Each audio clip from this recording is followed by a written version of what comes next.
Hey guys, my name is Sarah Sloan, and you're listening to The Sarah Sloan Show. Did I make myself clear? Or should I say it 20 more times? Too bad I don't feel like committing to the bit, or I would totally go for that. Can you imagine? Repeating myself 20 times on a podcast? Who would ever, and I mean ever, listen to that? As it is, I hate just repeating stories. I always feel so bad whenever I repeat a story.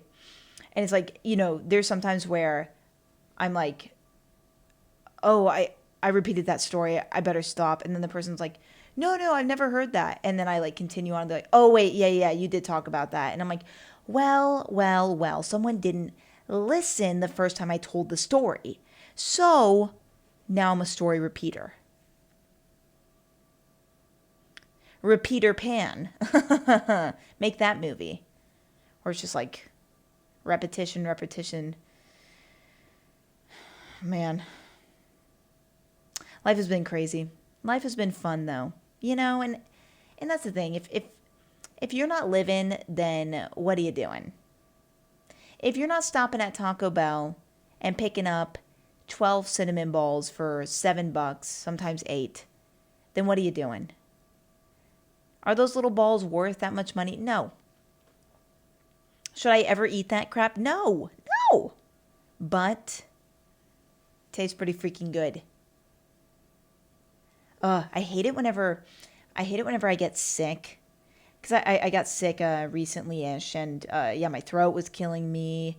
I got a raspy voice, and it was a little sexy, but it wasn't great, and it just, oh my gosh, you feel like crap, and then it's you got to be so careful what you eat. You can't have dairy. In my opinion, you shouldn't have dairy. You shouldn't have bananas, anything that can kind of form a mucus, more mucus inside of you. And then you don't want that stuff going down to the chest, because then it can become like a bronchitis. It's so scary. I don't like getting scared. I don't like scary stuff. But yeah, I was sick. It was awful. You think about this stuff, and it's performers, comedians, when you get sick, that really ruins whatever the heck you're doing. And I always think about all these people that have consistent shows, obviously the first one that comes to mind, Kill Tony. What if Tony gets sick? But I've never seen it. I've never seen him miss a show. So whatever he's doing, it's freaking working, that's for sure. But yeah, you get sick, and then you're just sorry, even for concerts. Sorry guys, I can't sing, my voice, my throat, can't do it. And it's all these people bought all these tickets, all this work, and then the show's canceled. Oof. It's terrible when people are counting on you and you get sick. And then it's you can avoid getting sick in some ways. You can get good sleep, you can make sure to take your medicines and all this kind of stuff. You can just be responsible with your body, you can be healthier. But then there's some stuff that, I'm sorry, it's relatively unavoidable. Can we agree on that? If someone's going to sneeze all over your face, you're going to probably get sick. Yeah, sometimes there'll be some people and they're just coughing, and it's in my direction. And I'm come on guys, don't cough in my face. You can cough on me, but not in my face. And or still, and I usually don't like these these cultural pushes and trends and stuff, but there's some that are good. We can agree on that. There's some that are good. Don't cough into your hand and shake someone's hand. Maybe shouldn't do that. Maybe let's not do that. Let's not cough into our hands and shake people's hands. I've really been trying to do the sneeze into the shirt, just achoo, achoo, achoo. And I feel much better about that. It's still gross, because when you see people sneeze, it literally looks like Febreze spray just all over the place. And it's ew. You don't realize that your sneeze is that gross. And in reality, is a shirt probably even keeping all the particles away. Probably not, but at least it like kind of looks like you care, you know? It looks like you're trying. And isn't that what we're all doing? We're all just on this earth to try. Can we give it up for the ones that tried? Can we give a star for the ones that tried? Please? But no, yeah, that wasn't fun. That wasn't fun. That affected a lot of things. And then it's kind of crazy too, because it's like then you use sick time at work. And you feel a little guilty for using sick time. Like no one's trying to make you feel guilty. But you do end up feeling a little guilty for the sick time. And then it's like there's so much sick time that you're almost like, I will never be able to use all this sick time. Which is probably a good thing, but still it's like I have so much more sick time than vacation time. And then it's like, are these job structures almost incentivizing people to get sick? I'm of the firm belief that like a job should have just like time off. No sick time, no vacation time, just time off. Whatever it may be, whatever amount of hours, days, whatever the freak. And so then that way, you're not going to want to get sick because you don't want to take away from your vacation time. I think that would probably be the best. Because yeah, with this current structure, like I typically don't get sick. It's pretty rare for me to get sick. And then there's a lot of times where, I hate to admit it that I'm this person, but I will go to work sick. And I'll just try to make sure I'm like really washing my hands, really staying away from people. No one's hugging me. No one's looking at me.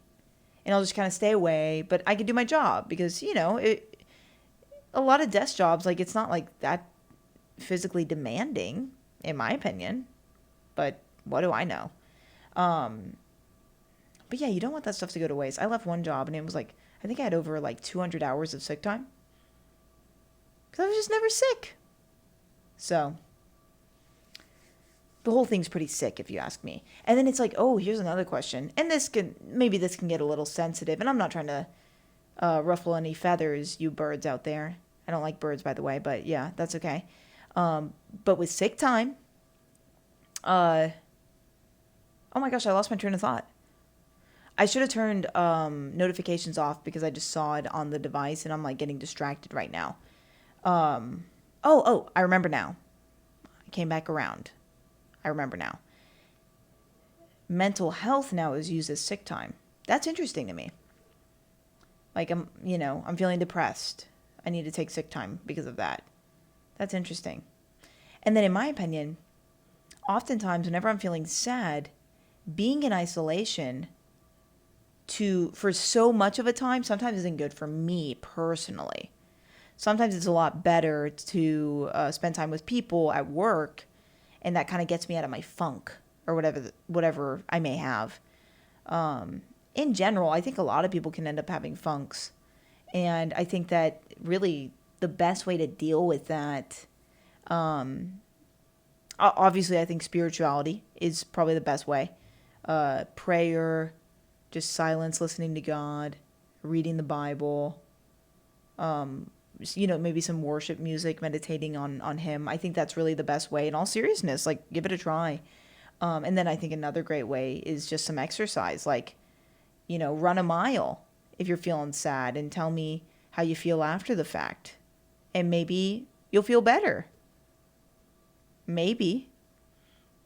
Yeah, because I think this like chronic sadness, so oftentimes also is maybe someone being kind of selfish. That's what I notice a lot. Whenever I'm starting to get really sad, I'm realizing that I'm not really doing anything for anyone. I'm not really trying to like give or bless someone in any way. It's like I'm kind of lacking in those areas. And it's like if I can just like, maybe listen to someone, have a good conversation with someone, maybe get someone like a little gift to make them feel better. That can actually help me feel better. It's like giving. It's amazing. Like you think you're giving to others, but you end up actually receiving a gift yourself. And I don't even know, like the gift of love, Yeah, I've been thinking about that a lot. I've been thinking a lot in general. I like thinking. Yeah, I've been drinking a butt ton of water, by the way. Why do I say, why do people say butt ton? Butt ton. What's that about? But yeah, I drink a lot of water. I drink a lot of these 32-ounce bottles throughout the day. I'll put like one thing of electrolytes in it, and that's fun. To kind of juice up the flavor. But man, it's like one of the best feelings in the world. You're not supposed to, I think you're not supposed to drink water like 2 hours before bed. And so then you're very thirsty whenever you wake up. And oh my gosh, the deliciousness of water after you have just deprived yourself of water for whatever many amount of hours and you drink that. It's like no electrolytes, nothing, no flavor in there.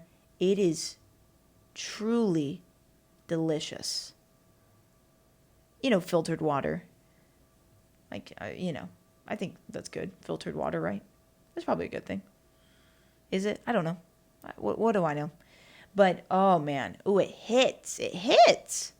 And then, yeah, for me also, like some people, they love the taste of like ice cold water. I don't like that. Typically at a restaurant, I'm going to ask for water, no ice. And I would say about 75% of the time, the waiter doesn't actually listen to me and they still bring out ice. And I usually don't fight them on it. I just take it anyway. But yeah, I'm not a fan of it by any means. I like just like lukewarm. If it's like slightly cold, fine. But like, yeah, even that's the other thing. At the restaurants, even if they don't put ice in the water, dude, even if they don't put ice in the water, it's still so cold and it's hard to drink. It like hurts my throat. I don't think it's good for you. I really don't. And even the taste of hot water is actually an interesting taste. Do that one time if you want to kind of like spice up life a little bit. Heat up some plain water, and taste that. It is truly amazing to me how different water can taste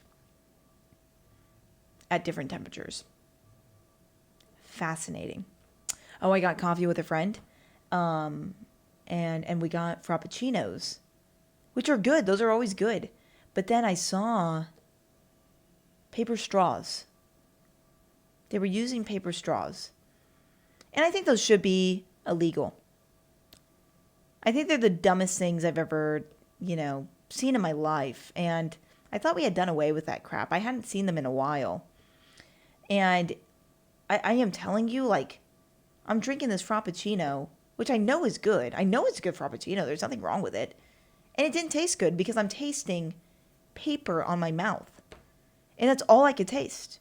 Even after I finished the frappuccino, I still could taste the remnants of the paper on my mouth. And the straw was like bending, kind of. And it was like softening too much.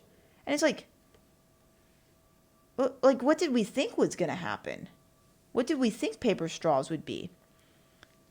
They're terrible.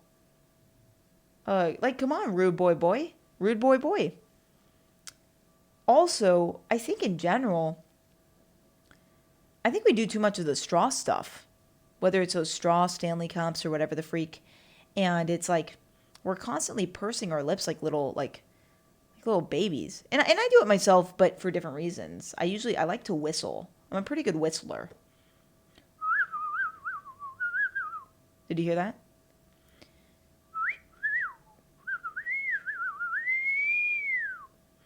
I'm good at it. But that's usually why I'm pursing my lips. But people are doing a lot with their straws. And, I think that can, it's probably not, I think it creates wrinkles, things like that. At the end of the day, it's like, wrinkles are wrinkles are wrinkles are wrinkles are wrinkles are wrinkles are wrinkles are wrinkles are wrinkles are wrinkles are wrinkles are wrinkles. Like some people, I've met a lady. This is crazy. I could so tell that she was so trying to avoid wrinkles on her face that she literally would laugh like this. I'll try to do it.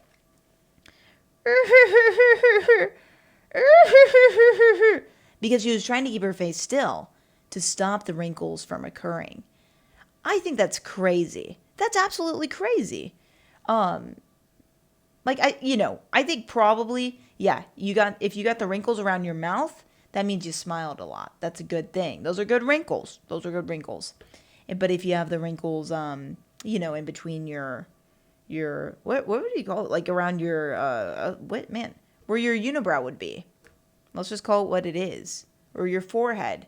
You were furrowing your brow. You were frustrated, maybe negatively concentrating too much. And those are sad wrinkles.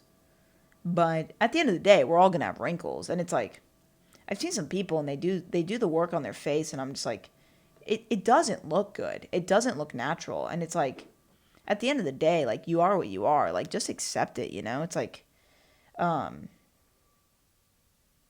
like, what are we doing? Who are we trying to impress with having no wrinkles? Is it just like, oh, this man will find me attractive if I don't have wrinkles? And it's like, okay, he was probably into someone half your age. Like, let's be real. Or do we need to be fake? I can be fake. I can do it all day. I don't want to. So yeah, the wrinkles are going to happen regardless. I have heard, like, if you have a like very oily skin, it's a sign that later on you will not have as many wrinkles. I heard that. I don't know if that's actually true, but I just heard that. A little birdie told me, and I told you I hate birds. Oh man, I was sitting outside for my lunch break, and this crow. It's amazing. In the light, you realize they're feathers. Like, everything looks black on them, but it's actually got a glint of like purple, a bluish, indigo-ish, purplish kind of a color, and it's disgusting. Those birds are disgusting, and I want nothing to do with them. They are horrifying.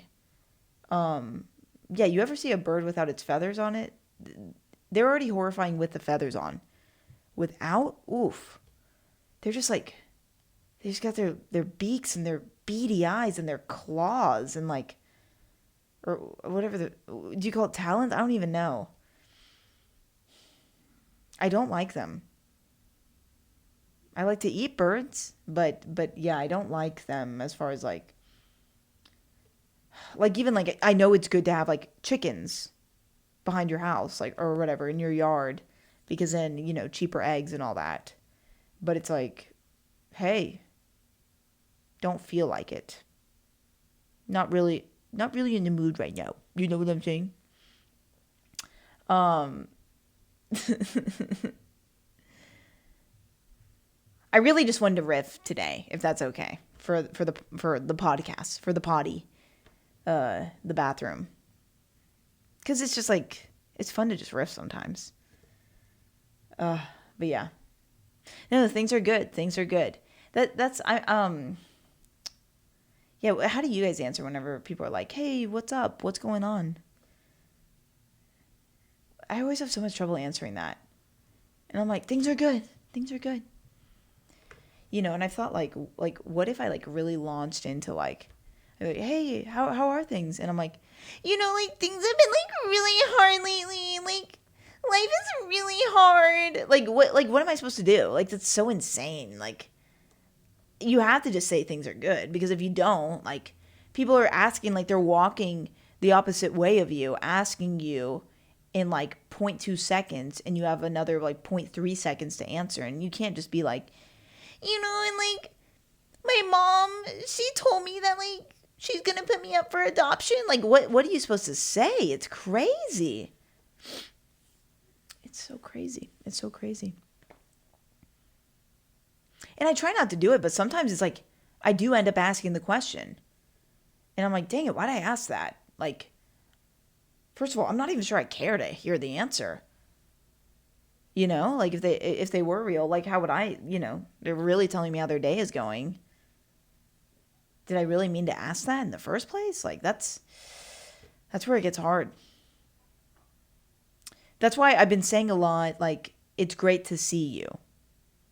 I feel like that's a little bit safer. It's like, and I mean it, like, I think it is great to see you. I don't want to hear about how you're doing, but I think it's great. It is just great to see you. you know, blah, blah, blah, blah. So crazy. I just did an open mic and it was pretty funny. Yeah, I just came back from it actually. And yeah, it was there were these like kind of jock boys in the front row, and they were obviously drunk. And they were just like kind of fratty, tat-tatty, and they seemed like they were there to have a good time. Good-looking guys. And but like they weren't interested in the comedy, like really, in my opinion. And the sound system plays whatever's going into the microphone to the whole crowd, but it's like the whole time you're just hearing these boys talking to each other in the front row, and it was just like very distracting, and like really hard to concentrate. And it's like, what do you do in that moment? Is it like you stop and you're just like, hey guys, can you like please like not talk while I'm talking? Like you end up feeling like a teacher. It's just like gross. It feels gross to me, at least. I'm not great at doing that kind of stuff. I don't know. So it's just like what I did. I just kept on going, and I would hear them, and I would just keep on talking, and I would get like a little bit louder as I'm like hearing them, but I didn't tell them to be quiet. Yeah, maybe that's my mechanism on handling. They weren't even really hecklers because like they weren't like trying to interrupt my stuff. They were just talking to each other in the front row. It's such a weird thing to do. Like what a weird behavior to have. Like, can you imagine like any other show like someone singing opera and the people in the front row are just like, yeah, so like, what do you think, bro? Like, should we go to McDonald's after this, bro? I don't know, bro. I'm wasted, bro. Like, it's a strange behavior. It really is. It is strange. It is strange. But that's okay. I'm not gonna. I think the key is you just can't let these little things get to you, especially at an open mic. It's an open mic. Who really cares? Open mics, if you don't know, that's just practice for comedy. Soccer teams need to practice, so they have practice for soccer teams. Well, comedians need practice too. They got to practice. It's like, it's almost like this too. You got to like, I think it's good practice for like, if that happened at a show. Like, what are you going to do if that happens at a show? You got to learn to navigate it and deal with it and not let it affect you. Like, not every comedy situation is going to be perfectly tailored and suited to your wants and needs. And if you become that kind of a performer that's reliant on the perfect crowd, sitting the exact way you want, perfectly silent, laughing how you want, like, you're never going to, I think, really thrive. You got to learn to navigate and be flexible and all that kind of stuff. So that's just my opinion. But what do I know? What do I know? Oh, I watched that documentary about Gabby Petito. That was a crazy documentary. My sister and I watched it, and it was really sad. It was a really, really sad story. And I remember at the time, whenever the story was in the news and all that, and yeah, everyone's like, where was she? Where'd she go? Where'd she go? And then they're like, hey, we think it might have been the boyfriend. It's like, what? What? The boyfriend? And then, oh, where's the boyfriend now? We can't find the boyfriend. Oh, they're both dead. Like, wow. And that's how it came up. But obviously the documentary really shows the details of everything and essentially shows a domestic abuse situation. And the way the cops handled the situation, not like they were purposely doing it, but it just wasn't handled correctly, is what was shown in the documentary. And I'm not claiming like, I hate when people act like, oh, I would have done that. Like, you don't know what you would have done. Don't act like you would have been perfect and done everything perfectly. Like, you have no clue. But at the same time, it is still good to learn from, and it is still good to like see the situation at hand. It was so insane. Like, this couple was literally like, they were on the side of the road slapping each other across the face. And then they don't even really handle handle it correctly. And the couple just gets right back together, Gabby Petito and Brian, whatever the freak his name is. And then he later, like a few days later, he kills her. And it's like, And then even, you're just thinking like this was his distorted view on love. His mechanism of love was to control her and to isolate her and all this stuff. And it's like, and it's so sad. And he was a guy that was like, she was having a friend and they were hanging out, and it was like he wanted to monitor them. And it was like he was almost jealous of the friendship. It's like, what is happening? Like, what is that? Like, yeah, what is that? At the end of the day, it's like that shows an insecurity in you, like that you can't even handle your girlfriend having just a friend. Like, okay. I can understand if it was like she was trying to be best friends with the guy. Then yeah, honestly, then that's fair game. But like, it was another girl. They were just hanging out, just friends, and yet he was not liking the time investment she was giving this friend and the fun they were having together. And it was a threat to him, because he didn't really love her. He just loved to control her. And then it's like, but those kind of people, they're so good at manipulating you from the start. And they know exactly what to say. And they say all the right things. They compliment you in the perfect way. And, maybe other people can be perceptive and see and analyze that this is not a good person. But if you guys already have that kind of heart connection, I think then it's kind of hard to just like listen to someone say, well, my friend doesn't like this guy that I'm falling in love with, so I'm just going to end it with this guy. That typically doesn't happen. It's usually like you got to learn the hard way and see that the friend ended up being right. But of course, that couldn't happen for Gabby because they were on the road in the national parks in a van together, isolated.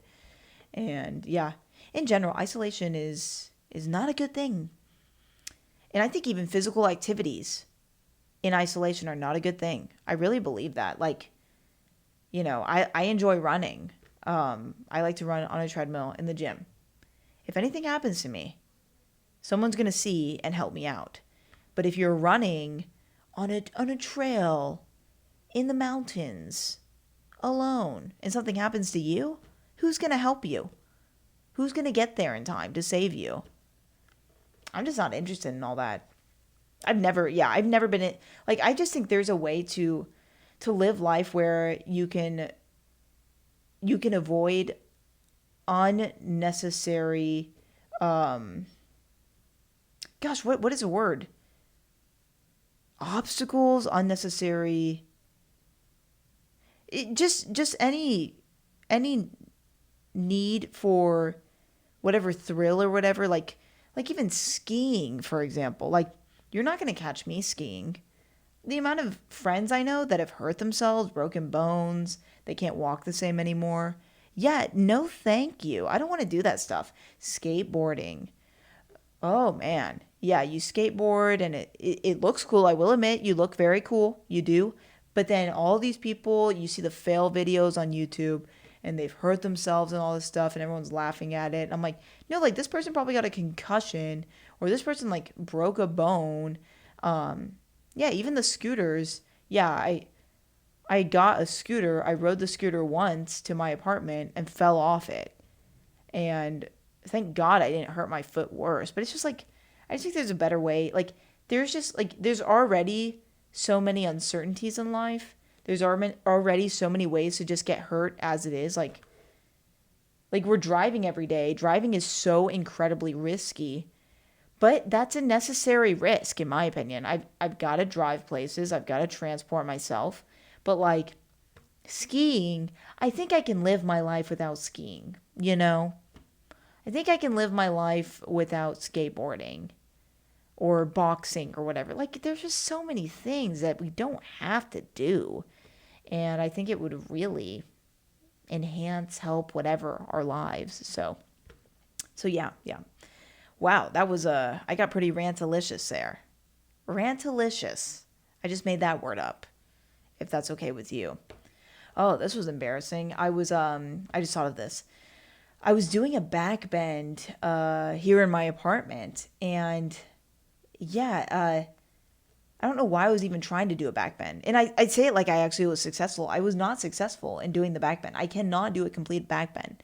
Like, for sure, I ended up bending my back, but not in the way that looks cool and like gymnastic-y. That's not even a word, but you know what I mean. And yeah, as I'm doing it, I start to lose my balance and I like collide into my standing desk and my monitor falls, all this stuff falls. And it bent my glasses. Not these glasses, but I have another pair.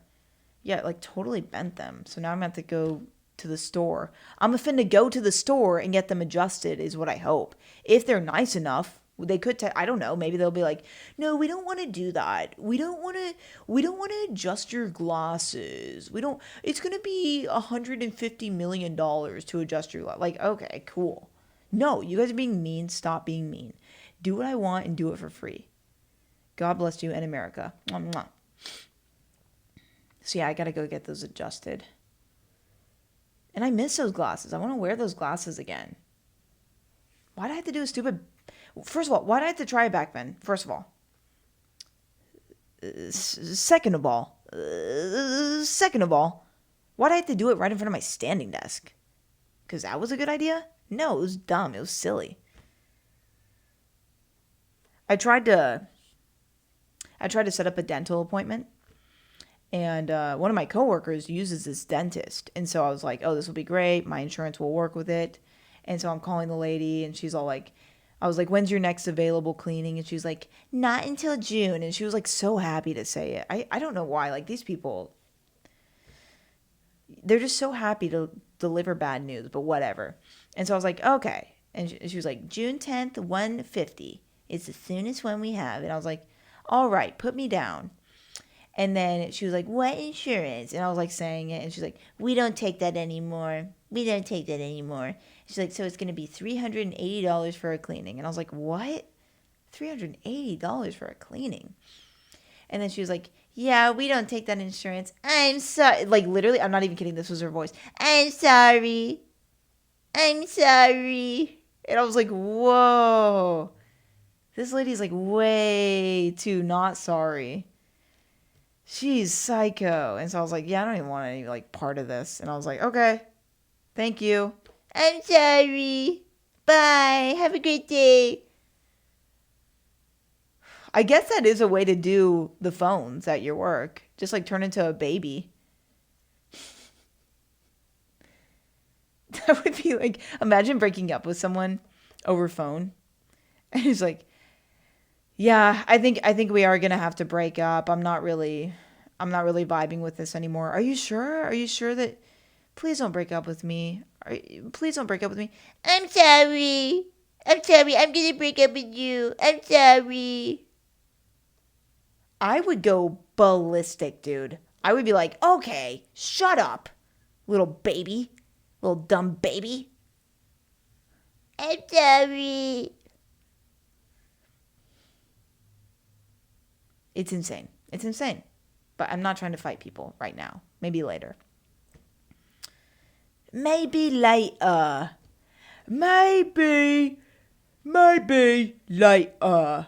I'm Harry Styles. Why am I trying to sound like Harry Styles? And doing it unsuccessfully. That's an embarrassment. Oh, I want to talk about a Bible verse, if that's okay. Okay, so it's Luke 6, which in general, guys, read this chapter. It's a fire. It's fire. Okay, so it's the Amplified version is what I'm reading from, if that's okay. If it's not okay, like, seriously, just let me know. Verse 41. Why do you look at the speck that is in your brother's eye, but do not notice or consider the log that is in your own eye? How can you say to your brother, allow me to take out the speck that is in your eye when you yourself do not see the log that is in your own eye? You hypocrite, play actor, pretender. First, take out the log out of your own eye, and then you will see clearly to take out the speck that is in your brother's eye. It's such a good, few verses. And it's so easy to do. And I catch myself just constantly of just like so easily, so clearly, me being so analytical and perceptive, seeing the problems with other people. I know exactly what the issues are with other people. But the second it comes back to me, oh, there's no problem with me. I'm perfect. Like, it's like so crazy. But there are obviously so many problems with me. And it's like the reason I can't see it in myself so clearly is because I am so concerned about the problems in other people that is clouding the vision that I have to see the problems in myself. And I remember in this like youth group class, the teacher was just like, what is a problem in the world? And he was like asking all of us, what is a problem in the world? And we're like, world hunger, poverty, like all this stuff. And he's like, no. You are the problem with the world. And he's like, whoa, me? I'm the problem with the world. And it's like, yeah, you are. Focus on what you can fix before you start thinking of how you can fix the world hunger and the poverty and all that. You got to focus on what's wrong with you. And there are so many things that are wrong with us. And I'm not saying like sit down and write down everything that's wrong with you, because the reality is you'd be doing that forever. We all would. But probably taking a couple things and maybe just making a point to like, hey, you know what? I got to work on this. I got to improve on this.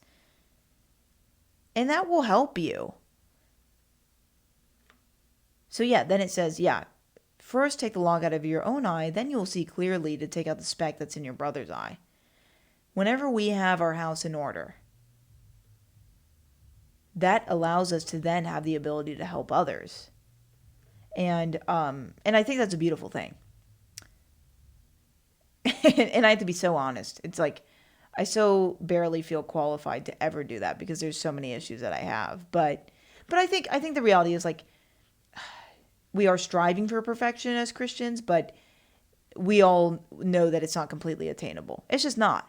The only one that could ever do it was Jesus Christ. And that is why we need him, because we can't do it. No matter what, we sin every day. I typically sin moments upon waking up with just like negative thoughts and all this kind of stuff.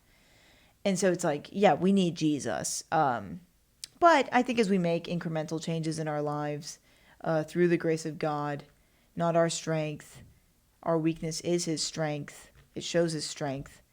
Then that helps us to then be able to speak into other people's lives. And like you even think of like, you know, the testimonies that people share and stuff that are always so beautiful. And it's like the worst things people have gone through and have learned from. It's like that gives them more power to help you know, like honestly. Yeah, like the classic examples like Joyce Meyer, one of my favorite teachers. I listen to her almost every day. And yeah, her story is insane. And she started talking about this stuff before it was ever acceptable to, because now everybody's talking about it. But she was sexually abused by her father for years and years and years. She was afraid to invite her friends over because he might touch them as well. And her mother even walked in on her father sexually abusing her, and her mother said nothing. She did nothing. And it was fear. It was fear. And so because Joyce Meyer went through such terrible trauma and was able to overcome it through Jesus Christ helping her, she's able to speak to so many people with so much more authority because she went through that. And it's not to give shame to the people that haven't gone through a lot of things. And you're not required to go through a bunch of bad things in order to have redemption in your life and to be able to speak anything to anybody. But it is still powerful. So if you feel like, would I be qualified to talk to a group of 12 girls that were sexually trafficked? Joyce Meyer feels probably like she'd be a good fit to talk to them because she kind of knows what it's like to be sexually abused. And so, yeah, it's like your pain points end up being a place of of healing for others. And she has gotten to the point where she literally says she would not change her past. And she's almost grateful for it because it's given her such, I don't know, such a perspective and all that. So yeah, it's a beautiful thing. It is a beautiful thing. And I love it. I love it. If you haven't listened to Joyce Meyer speak, I've even heard some people, they're like, well, it's so like fundamental. It's just like your basics. And I'm like, and I need to hear that every day. I need to hear the basics. I need to hear the foundation every day. Like, I need it personally. I need reminders of all this stuff. I'm not above that. Are you kidding me? Like, yeah, I'm not super, super, super theological. Like, I know all the deep, I don't even know. I don't even know all this stuff. The apologetics, like, I'm not the best with all that kind of stuff. But I want to focus on the basics and start there and build a stronger foundation so then I can build off of that. But yeah, some people are a little too smart for their own good is what I'll say there. But yeah, yep. I hope you guys enjoyed Rantalicious Sarah. Because that's, I'm about to get that tattooed on both my hands, on the palms. Just kidding. I don't want a tattoo, ever. And you heard that right. But you guys, I hope you have a wonderful day. I hope you have a wonderful life. Feel free to comment down below whatever the freak you want to comment. I love you guys. Jesus loves you. Have a good one. Goodbye.